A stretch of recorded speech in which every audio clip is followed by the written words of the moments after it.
A long time ago, in a warm village surrounded by tall trees and singing rivers, there lived a girl named Ashabi. She was not like other girls in the village. Her skin was light like fresh cream, her hair was long and black like a river at night, and her eyes always looked full of kindness. Everyone loved Ashabi. The old women smiled when she walked past.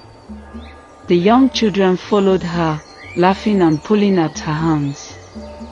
Even the animals seemed to know she was special. Birds sat on her shoulders. Goats followed her like she was their mother. Flowers opened wider when she walked by, and trees bent just a little closer to hear her songs. Ashabi was kind to all. If someone was sad, she would sit with them until they smiled again.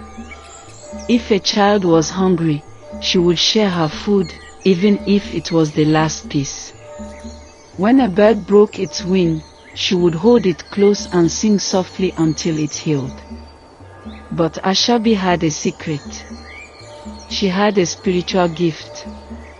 She could feel the hearts of people and animals. She could hear the pain of a dying tree or the joy of a mother hen. This gift made her even more kind, because she always knew what others felt. She didn't use her power to show off. She used it to help. But not everyone was happy about Ashabi. In the big house on the hill, the princess watched her. The princess wore gold on her neck and diamonds in her ears. She had many clothes, many shoes, and many servants. But even with all that, the people loved Ashabi more. They smiled wider for Ashabi.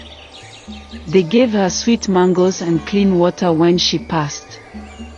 The princess did not like this. "She is only a poor girl," the princess said one day. "Why do they love her like she is royalty?" Her heart was filled with jealousy. The more she watched Ashabi, the more angry she became. One day, the princess called a wise woman who lived in the shadows of the forest. This woman knew dark things. She made charms and whispered to spirits who liked pain. The princess gave her gold and said, "I want Ashabi to lose her beauty. I want her spirit to break." The wise woman took the gold and gave the princess a bowl of dark water. "Say these words under the red moon," the woman said, "and her gift will turn against her." The princess did as she was told. She went deep into the forest and spoke the words. She poured the water on the ground. The next morning, Ashabi woke up with tears in her eyes. She didn't know why. The birds didn't sing for her. The goats stayed away. The trees stood still and cold. People walked past her like they didn't see her. Her heart felt heavy. She tried to sing, but no sound came. She tried to smile, but her face felt empty.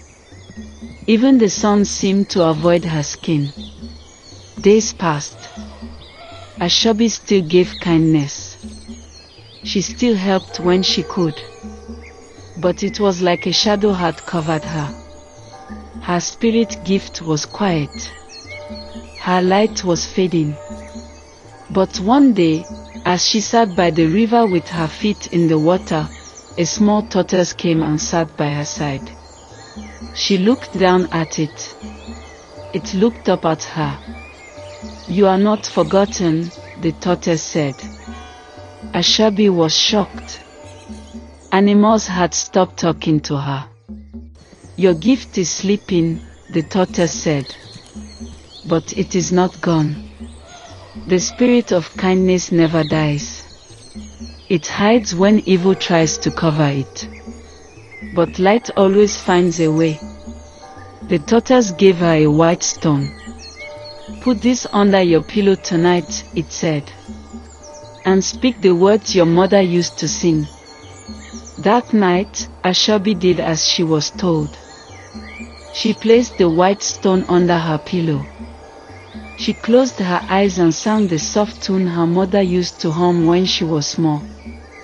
The room filled with warm light. Her skin glowed again. Her heart felt full.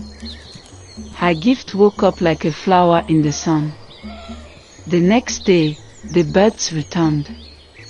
The trees danced again. People came running with smiles and songs.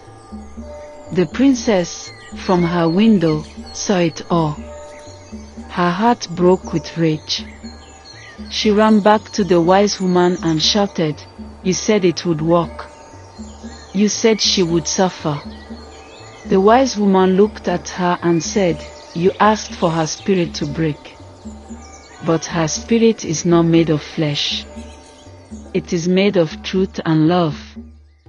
No dark charm can break that." The princess screamed. That night, she ran into the forest again. She poured more dark water. She called louder to the spirits.